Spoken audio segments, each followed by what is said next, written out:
talk to you about a problem that literally millions of students around the world face every single day when learning English. And this is honestly a problem that you probably face too. Maybe you feel nervous to speak English. Maybe you feel shy, you feel embarrassed, you feel like people are judging you when you open your mouth. And this is a huge problem because it's preventing you from speaking. It's preventing you from expressing your thoughts and sharing your ideas with the world in the way that you want to.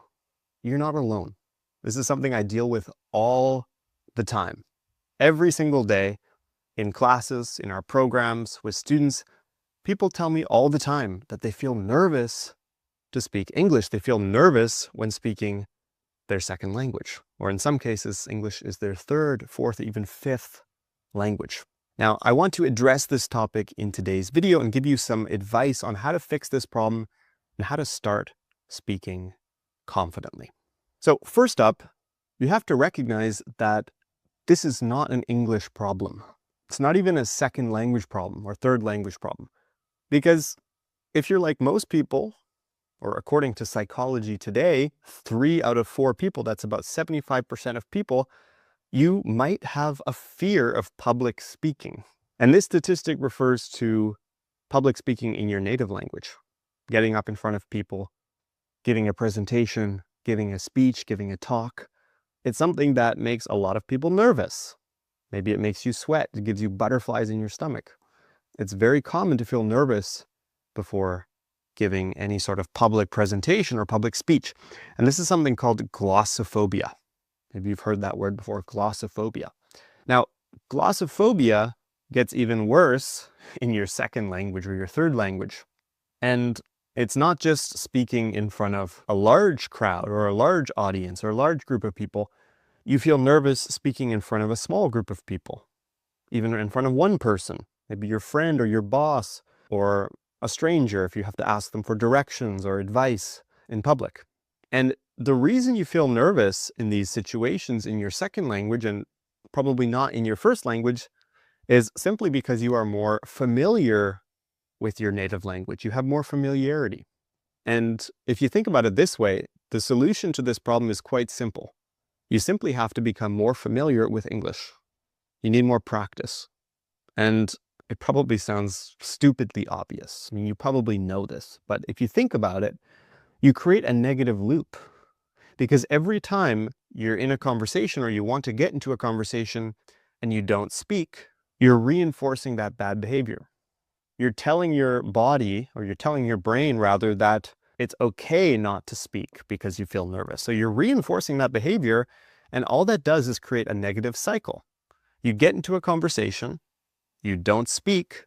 If you don't speak, you don't practice. If you don't practice, you never improve. So the key to feeling more confident and to feeling more comfortable to express your ideas in a second language is just to overcome that initial barrier and to start speaking.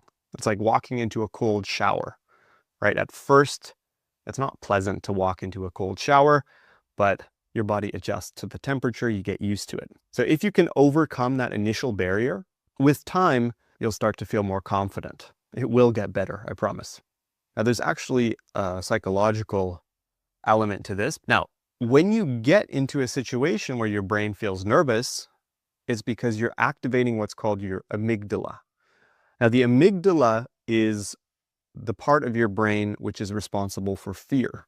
We haven't actually changed that much physically or mentally since the days of our ancestors when we were in the savannah being attacked by a lion. But nowadays, instead of being scared by the lion, we're scared by certain social situations. And we develop this fight or flight response, which is an instinctive response to the situation. It makes you scared, and it makes you not want to participate. It makes you want to escape, to flee. But as I've showed you, the key to overcoming this problem is to ignore that. Ignore that instinctive fight or flight response. It's difficult, but it can be done. And you just have to acknowledge that's what's happening when you get into that situation and try to override it, try to overcome that. Look, I'm going to be honest with you, you're not bad at English. You just have a familiarity problem. And if you can make yourself more comfortable getting into conversations, doing things that right now you find uncomfortable, then eventually you will feel a lot more comfortable. It just takes practice. Obviously, I can tell you that. I can spend hours talking to you about that.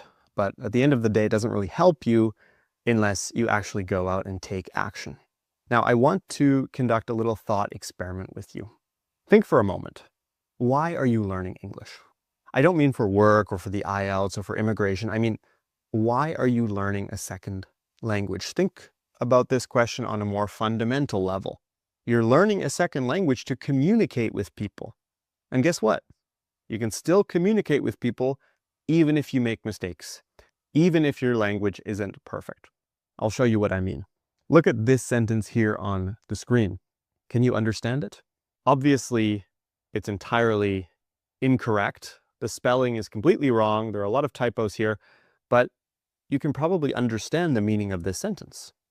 If you never speak, you will never become fluent. So even though the letters are in the wrong order, you still understand the sentence. Now, this is something called typoglycemia. And typoglycemia is basically your brain's ability to recognize patterns. And I bring this to your attention because once you realize that your brain recognizes patterns and doesn't actually focus on these small letters or these little tiny things, you'll realize that most people don't actually notice mistakes. So if you're in a conversation with somebody, with a native speaker, for example, and you make a mistake, chances are they probably don't even notice it. And I know this might be a controversial opinion, especially amongst other teachers who teach English, but honestly, when you're in a conversation with somebody, just let go. Forget about the grammar. Don't focus on the grammar. It doesn't matter if you use the past simple instead of the present perfect. It doesn't matter if you use the second conditional instead of the third conditional. It literally doesn't matter when you're in conversation. 99.9% of the time, you can still get your message across. You can still express your ideas. And whoever you're speaking with will still understand you, even if you make mistakes. And again, there's a good chance they won't even notice your mistakes. Now, that's not to say that you shouldn't focus on grammar, that you shouldn't focus on correct pronunciation, because yes, of course you should. You should aim to speak English as correctly as possible, as clearly as possible, and as accurately as possible. Obviously, native speakers do make mistakes as well. Mistakes are part of life, but you should focus on that when you're in a situation where you can practice. And by practice, I mean class or on your own, sitting down at a desk and studying. Maybe you like soccer or football, as they say in the UK. Do you think that Ronaldo, in the middle of the game, is thinking about how high he should lift his leg to kick the ball, what angle he should curve his knee? No, of course not. He's not thinking of any of that. He's just focusing on the game. He's in the moment. He's practiced all that in training. Obviously, there's a technique. I don't play soccer anymore myself, but there is correct technique when you play any sort of sport, when you play any instrument, when you learn grammar, you learn how to pronounce words. Obviously, there is correct technique. There is a correct way of doing that, but you learn that on the practice ground. You don't learn that in the game. And you can think of conversation like a game. Every time you go into a conversation, your goal should just be to let the words flow out of your mouth. Don't think about what you learned in practice. Don't think about what you learned with your coach or with your teacher. Just go with the flow. Let the words flow and slip out of your mouth. Stay in the moment. Stay focused on what actually matters. And then after the conversation, you can go back and you can analyze what went wrong. What did you do well? How can you improve this? What things didn't you understand? But in the conversation itself, your priority should just be to speak, to communicate, to go with the flow. All right, I'm going to give you one last strategy that I really like to give my students. And that's something called the 3-second rule. So when you are in a conversation with somebody and you don't know what to say, you're constantly searching for the right word. As I said before, the solution is just to let go. don't focus on it. And instead, tell yourself that you have 3 seconds to say something. It can be anything, but you have 3 seconds to answer. If you know you have 3 seconds, this kind of forces you to find something in those 3 seconds. You don't have all day to look for the perfect word, to search for the perfect conjugation. You have 3 seconds to open your mouth and to say something. That's the 3-second rule. It's almost like a game, but it's super powerful because you are forcing your brain to respond quickly in real time in conversation. Now, obviously, if you're answering something that requires a more thoughtful response, don't use that rule. I don't want you to say anything you regret, but in most situations, I would say 98% of situations, this is a very good rule to follow.